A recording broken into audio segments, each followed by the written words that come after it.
pleasurable picture book reviews and little teaching lessons about picture books. So we're going to have a look at this delightful book by the ever wonderful Elisa Kleven, and then we're going to go back and talk about what makes it so wonderful. And one of the neat things about getting books from authors and illustrators, or when they're there, is to get a lovely little inscription. And Elisa happens to be a friend of mine, so it's a little even more wonderful. The wind it whooshed, the snow it whirled, the rain streamed down, it sloshed and swirled, and washed the colours from the world.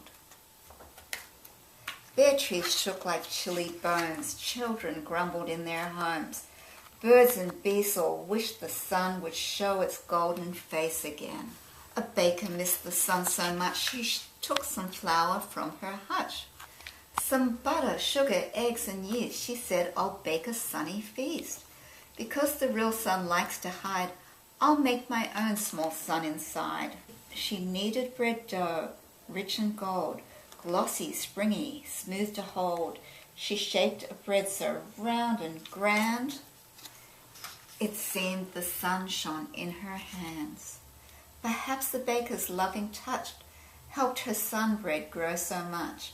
Perhaps it was the yeast or flour. Something gave that sun bread power. It rose and rose and rose. A smell from heaven filled the nose of every chilly child and dog, every porcupine and hog. They saw that good bread rise and shine and stopped their grumbles, groans and whines. The bakers made a sun, they cried. The baker let them all inside and filled them up from toe to head with puffy, hot, delicious bread. Bread so brilliant, bright and sunny, summer seemed to fill their tummies. Bread so fluffy and so fine, they felt themselves begin to shine. And then, surprise, begin to rise, to float and flutter, flip and fly, light as kites into the sky, and down again to dance and sing. They all joined hands and hooves and wings, and praised the joy good bread can bring. They made a sound so sweet and deep.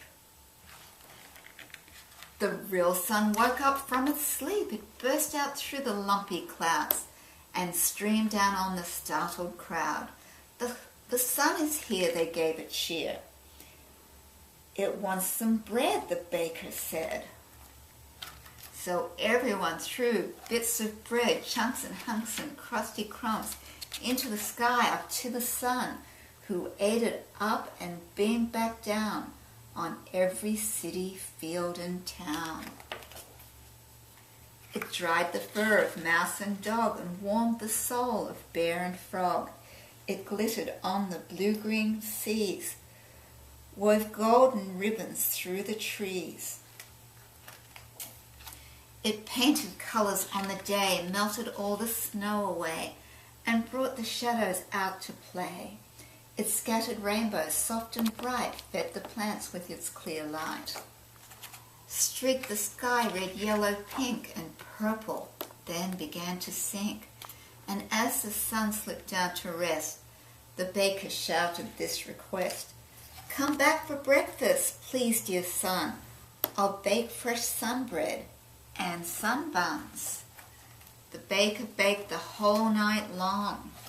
And then, hooray, at crack of dawn, the sun was back to spread its light like honey on each yummy bite, and dance around the world and sing of all the joy good bread can bring. And now when it is cold and grey and dark and icy, guess who plays with flour, sugar, eggs and yeast? Guess who bakes bread stars and beasts, bread birds and flowers, boats and towers, tons of buttery small suns which shine until the real one comes. The baker and her crew, that's who. And one part didn't transfer properly. Now it's a week later. And we're going to talk about what makes this book so terrific.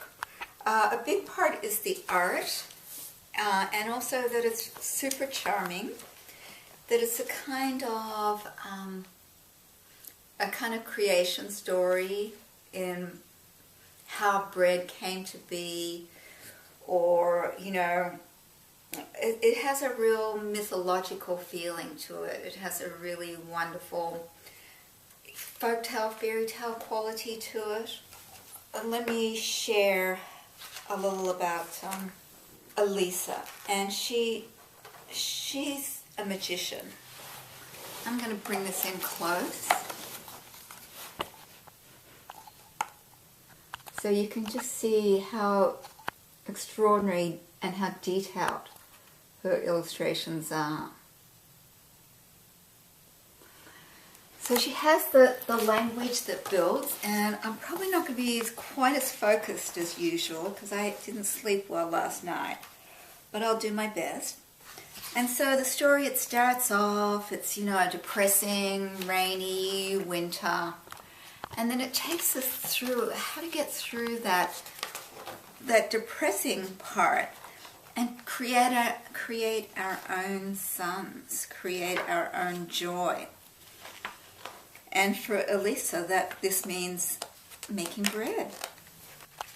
I want you to notice how everything is moving that way, which subconsciously encourages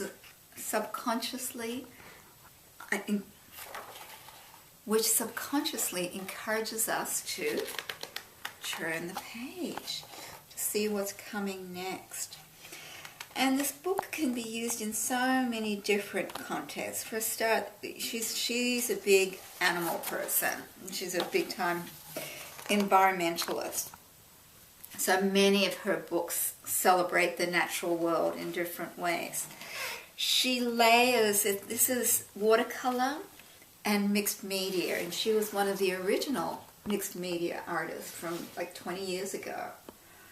And she layers stuff, bringing it more complexity and more depth and more things to discover, more things of interest.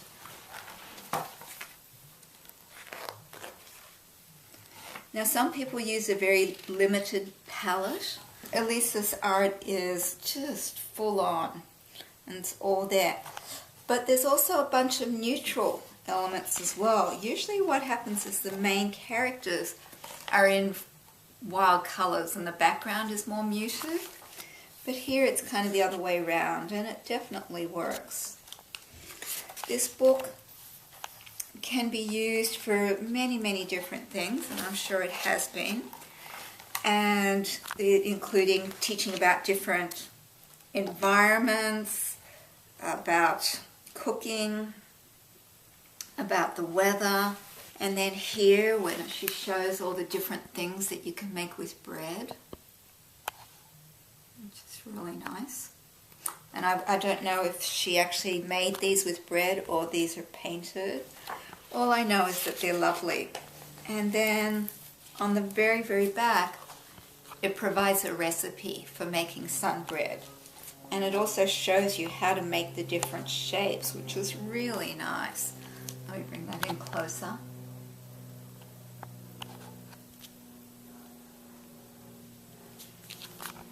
And I think that's it for returning to, it's kind of hard to do, returning to something that you did a week ago to talk about why it's so fabulous.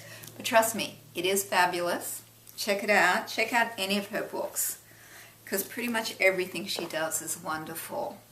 And that's a big part of why I love her, because she is wonderful as a person, and that generosity of spirit and heart really comes across in her work. Thank you. Here she's illustrated some Aesop's fables, and if you go in real close, you can see the teeny angels in there. They're pretty amazing. So, that's it for Mondays with Mira, and I'm really happy that people like Elisa Kleven are in the world and doing beautiful books like Sunbread. Then we may do another one of her books at some point.